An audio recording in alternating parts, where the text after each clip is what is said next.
Rotary ಸಂಸ್ಥೆ ಅಂತಾರಾಷ್ಟ್ರೀಯ ಸೇವಾ ಸಂಸ್ಥೆ. ಜನರ ಕಷ್ಟ ಕಾರ್ಪಣ್ಯಗಳಿಗೆ ಸ್ಪಂದಿಸುವಂಥ ಸಂಸ್ಥೆ ಅಂತಾರಾಷ್ಟ್ರೀಯ ಮಟ್ಟದಲ್ಲಿ ಪ್ರಾರಂಭವಾಗಿದೆ.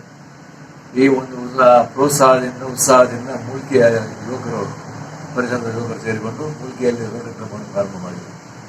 ಮೂಲ್ಕಿ ಪರಿಸರದ ಶಾಲೆಗಳಿಗೆ, ಮಕ್ಕಳಿಗೆ, ಬಡ ಮಕ್ಕಳಿಗೆ ಪುಸ್ತಕ ವಿತರಣೆ, ಶಾಲೆಗೆ ಶೌಚಾಲಯ, ಹೀಗೆ ನಾನಾ ಒಳ್ಳೆಯ ಕೆಲಸವನ್ನು ಮಾಡಿ ಮೂಲ್ಕಿಯ ರೋಟರಿ ಕ್ಲಬ್ ಒಳ್ಳೆಯ ಹೆಸರು ಗಳಿಸಿದೆ. ಯಾಕಂದರೆ ಇಲ್ಲಿಯ ಯುವಕರೆಲ್ಲ ಒಟ್ಟು ಸೇರಿ ಸಮಾಜ ಸೇವೆಯಲ್ಲಿ ತಮ್ಮನ್ನು ತೊಡಗಿಸಿಕೊಂಡಿದ್ದಾರೆ. 25ನೇ ವರ್ಷಕ್ಕೆ ಬಹಳ ವಿಜೃಂಭಣೆಯಿಂದ ಹಲವಾರು ವಿಷಯಗಳ ಬಗ್ಗೆ ಆಸಕ್ತಿ ವಹಿಸಿಬಿಟ್ಟು ಸೇವೆಯನ್ನು ಮಾಡಲಿಕ್ಕೆ ಮುಂದೆ ಬಂದಿದ್ದಾರೆ. ಸಾರ್ವಜನಿಕರು ಯಾಕೆಂತ ಹೇಳಿದರೆ ಅವರಿಗೆ ಮಾಡಲಿಕ್ಕೆ ಆಗದ ಸಾರ್ವಜನಿಕ ಸಂಸ್ಥೆಗಳಿಗೆ ಪ್ರೋತ್ಸಾಹ ನೀಡಿ ಧನ ಸಹಾಯ, ಯಾಕೆಂತ ಹೇಳಿದರೆ ಯಾವುದೇ ಕಾರ್ಯ ಮಾಡಬೇಕಾದ್ರೂ ಹಣ ಬೇಕು.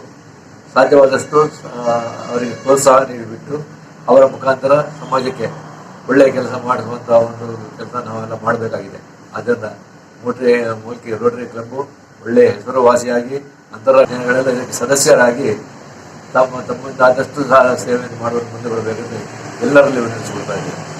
ಒಂದು ರೋಟರಿ ಕ್ಲಬ್ಬಿನ 25ನೇ ವರ್ಷದ ಒಳ್ಳೆಯ ಸಮಾರಂಭವನ್ನು ಮೂಲ್ಕಿ ಬಪ್ಪನಾಡು ದೇವಸ್ಥಾನದ ಜ್ಞಾನಮಂದಿರದಲ್ಲಿ ಮಹಾಮಂದಿರದಲ್ಲಿ ಆಚರಿಸಲಿದ್ದಾರೆ. ನಾನು ಕೂಡ ಅದರಲ್ಲಿ ಭಾಗವಹಿಸ್ತಾ ಇದ್ದೇನೆ. ನೀವೆಲ್ಲ ಭಾಗವಹಿಸಿ ನಿಮ್ಮಿಂದ ಆದಷ್ಟು ಸೇವಾ ಕಾರ್ಯಗಳಿಗೆ ಪ್ರೋತ್ಸಾಹ ನೀಡಿ ಆತ್ಮೀಯವಾಗಿ ಸಾರ್ವಜನಿಕರಲ್ಲಿ ವಿನಂತಿಸಿಕೊಳ್ತಾ ಇದ್ದೇನೆ. ಆತ್ಮೀಯ ಸಮಾಜ ಬಾಂಧವರೇ, ಮೂಲ್ಕಿ ರೋಟರಿ ಕ್ಲಬ್ಬಿಗೆ ರಜತ ಮಹೋತ್ಸವ ಸಂಭ್ರಮ. ಮೂಲ್ಕಿಯ ಪರಿಸರದಲ್ಲಿ ಕಳೆದ 25 ವರ್ಷಗಳಿಂದ ಸಾಮಾಜಿಕವಾಗಿ, ಶೈಕ್ಷಣಿಕವಾಗಿ, ಸಾಂಸ್ಕೃತಿಕವಾಗಿ ಸಮಾಜಮುಖಿ ಕಾರ್ಯಚಟುವಟಿಕೆಯಿಂದ ಮನೆ ಮಾತಾಗಿರುವ ಮೂಲ್ಕಿ ರೋಟರಿ ಕ್ಲಬ್ಬಿಗೆ ರಜತ ಮಹೋತ್ಸವ ಸಂಭ್ರಮ. ಜೂನ್ 26ರಂದು ಸಂಜೆ 4 ಗಂಟೆಗೆ ಸರಿಯಾಗಿ ಮೂಲ್ಕಿಯ ಬಪ್ಪನಾಡುವಿನ ಶ್ರೀ ಜ್ಞಾನ ಮಂದಿರದಲ್ಲಿ ಮೂಲ್ಕಿ ರೋಟರಿ ಕ್ಲಬ್ಬಿನ ರಜತ ಮಹೋತ್ಸವದ ಸಮಾರೋಪ ಸಮಾರಂಭ ನೆರವೇರಲಿದೆ.